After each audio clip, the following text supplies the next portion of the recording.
So whenever something achieves success, there's always sometimes an opposite reaction where people will either hate on that success or just want to turn in another direction as they get maybe perhaps tired of seeing a person or thing very much taking that leading role.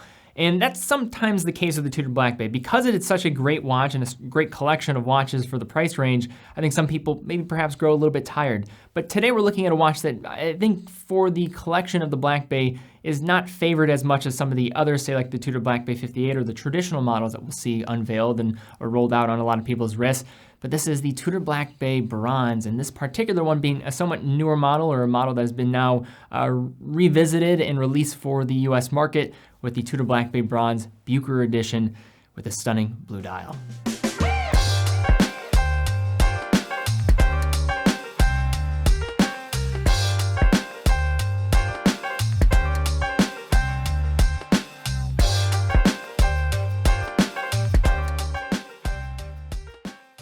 And all right, guys, before we jump into this video, a couple helpful things to maybe look out for. One is a blog that was just released on our website, looking at about 40 different awesome dive watches. So if you are all about dive watches, could be a really helpful resource. In addition, I'm also going to just plug my other channel, Teddy Baldessar Reviews. About 3 to 7 videos a week are going out on that channel, so it's a great way to just see some different models that are out there. We cover watches that we're an authorized dealer for on that channel, but some great content going out there as well. So if you want more watch content, definitely go check that out. Now, Tudor is certainly a brand with some rich history in the category of dive watches, and I think it's important to look at that before jumping into taking a look at this new bronze edition.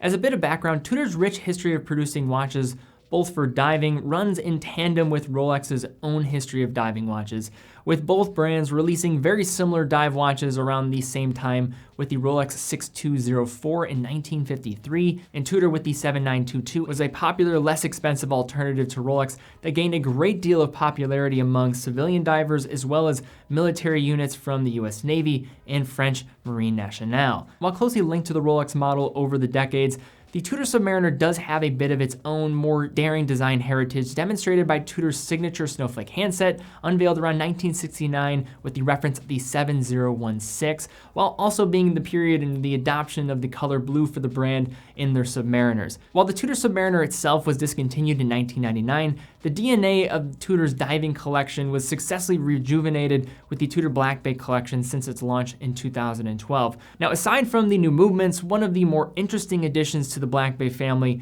was the Black Bay Bronze back in 2016 in a larger 43mm case, obviously with that bronze case as well, and with a brown dial bezel color scheme, a watch that eventually led to one that we're looking at here today. Now, this watch, the Black Bay Bronze Bucher Blue, was actually first released as a special edition with Bucher shortly after the Bronze Black Bay release back in 2016. Bucher, founded in 1888, is Europe's largest watch and jewelry retailer and has had decade-long relationships with Rolex and Tudor in particular. So while this watch is unchanged from the original Bucher version, it is commercially available for the first time in the United States exclusively through Tourneau stores, likely an impact of Bucher's acquisition of Tourneau, as Tourneau's 28 US stores were actually acquired by Bucher back in 2018. Now, starting with a high level here, we have a case size of 43mm, case thickness of 14.5mm, lug to lug of 52mm, lug width of 23mm, water resistance of 200 meters.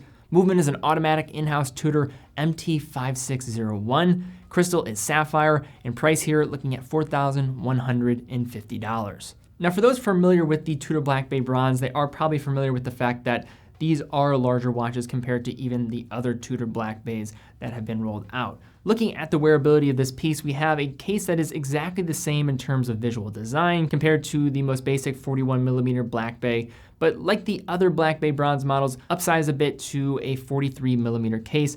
A bit of an interesting move by Tudor, in my opinion, as the 41mm Black Bay with its in-house calibers already were on the larger side of things. This considered the 43mm diameter is perhaps less notable of the dimensions compared to the larger lug-to-lug of 52mm and the thickness of 14.5mm, making this a sizable piece. And although I don't want to overstep and say this is a compact wearer, a huge factor working in this watch's favor is in the area of its high quality handmade fabric strap. Given its one-piece construction, the watch is going to sit much flatter on the wrist as a result and will tug to the wrist really well, making aspects of those dimensions not felt completely when having it strapped on.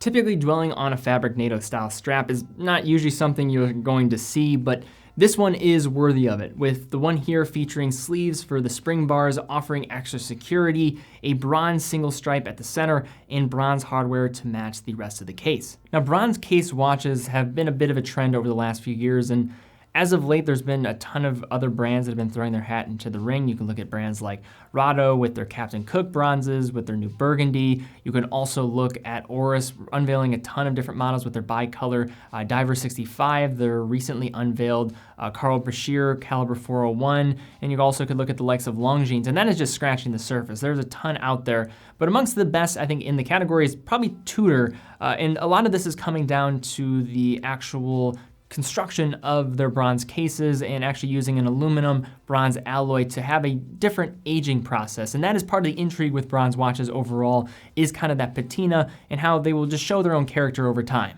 Now, as mentioned, in the case of this Tudor, it's going to utilize a premium alloy of aluminum and bronze, likely to have a bit more control over how quickly the watch will patina, as a lot of inexpensive bronze patinas really quickly. And given that this is a product that's going to be on the more expensive side for bronze cases, it's definitely a nice add. And since my time with this piece was reserved to just a few weeks when making this review, I can't speak to the long-term aging of the case material, but given the fact that these have been on the market for some time, these Tudor Black Bay bronzes, you can search up really quickly, and based on all the evidence that I'm finding, it seems to really hold up that these do age a bit more gracefully and will age, I think, not as harshly as some other bronze watches that I have seen.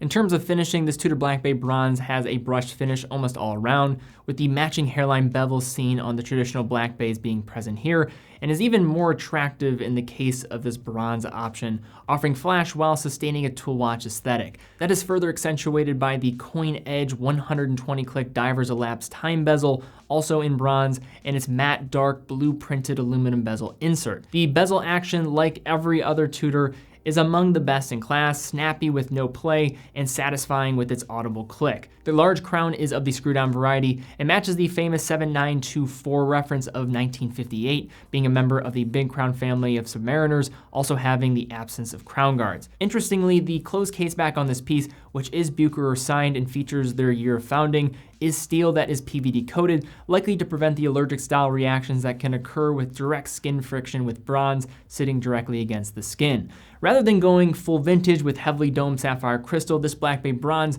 makes use of a very slightly domed sapphire crystal, which helps the piece feel a bit more modern overall and assisting in view of the relatively familiar dial style below. Like any other Black Bay models, this dial is inspired by historic Tudor models and features a sort of explorer submariner overall scheme with Arabic numerals at the 3, 6, and 9 o'clock, circular indices elsewhere, and a Submariner-esque triangular hour marker at the 12. Tudor's signature snowflake hands are again utilized here as a nod to one of Tudor's most recognizable historical design elements. Set against this deep blue color, this dial is highly legible and I think really attractive, with a clean feel augmented by the lack of a date function. Dial text is also fairly minimal, with Tudor's shield logo printed at the 12 and the watch's cost credentials and water resistance printed at the 6. Under the macro lens, this dial stands up really well, revealing the high level of finishing we expect from Tudor, as well as a watch in this price range. Keeping this edition just a bit more special, the dial elements are matched to go along with the bronze theme.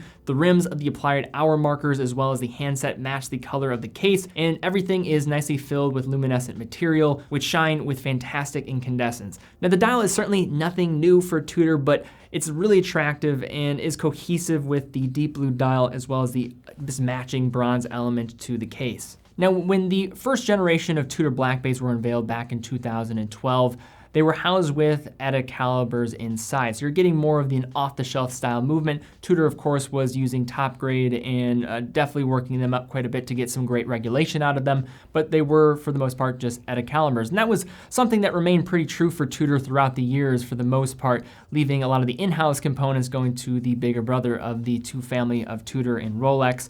But recently, in the past few years, you've seen Tudor just rapidly unveiling new in-house calibers, and we have one of them here within this watch. Now, despite being hidden from view, within this particular Black Bay resides the COSC-certified MT5601. Now, the movement mirrors the mix of luxury and utility that this watch just exudes overall, with a straightforward finish, a free-sprung balance to assist with shock, a silicone balance spring, and an impressive 70-hour power reserve while operating at a traditional 4 Hz, 28,800 vibration per hour beat rate. And considering these movements already have been around for some time and have strong reputation for reliability and obviously accuracy with its cost certified movement, this feels like a strong inclusion and powerful argument for Tudor watches like this one. And one of the leading things for Tudor overall when looking at their transition from ETA calibers into in-house is the fact that their price range in which they were occupying was not as much affected by a lot of other brands that started shifting into the world of in-house calibers and really started to inflate their prices quite a bit. Tudor has really owned this $3,000 to $4,000 price range for quite some time and will continue to do so. And with movements like this that are going to be reliable, cost certified, and accurate, and with that 70-hour power reserve, there's certainly a lot to like here. Now, just a moment ago, I described an idea, utility with luxury, and that's kind of an oxymoron to pair those two things together, but if there's a brand that kind of personifies this, and if I had to describe Tudor overall, I think that is a fair way to describe this brand. Now, with a bronze watch, it definitely gives off a different type of look and is going to have a different type of appeal. And it is a larger case overall. So you're going to kind of be at the get-go deciding, is this watch going to be for me or is it not going to be for me? And you're probably going to be able to decide that right away. But a great thing that Tudor does with this watch compared to, say, some other bronze watches is I think the overall tone of the bronze and how it ages is a bit different. It appeals to something different, and it is on the higher end of bronze watches out there on the market. But that aging process is going to be slowed down quite a bit while offering up that still aging character that I think many people are attracted towards. And with that marrying of that bronze case with the blue, I think this is a nice kind of settlement into the world of being, I think, having some flair while not being vulgar in grabbing attention. And I think that's a perfect world in which Tudor has kind of always resided in being a great brand for exactly that. But guys, I'd love to see comments down below. What are your thoughts on the Tudor Black Bay Bronze collection, as well as this model that we're looking at here today? I think it's probably safe to say that these models don't get as much love as some other Black Bay collections, and I think there's probably different reasons behind that, maybe just the material as well as the size, but I'd love to see comments down below what your thoughts are on these watches. Thumbs up, subscribe, and hit the bell icon if you did enjoy the video. That is a huge help for the channel, so really do appreciate that. Also head over to TeddyBaldestar.com, full authorized dealer of 30 brands, full factory warranty for all the brands that we carry, quick and fast fulfillment, and 9 out of every $10 that we generate from our store goes right back into this content and allowing us to keep doing this. Also follow us on Instagram to stay up to date with the content, see some awesome photos of watches, and see what's coming down the pipe. So guys, thank you again so much for watching. Be well, and I'll see you all very soon.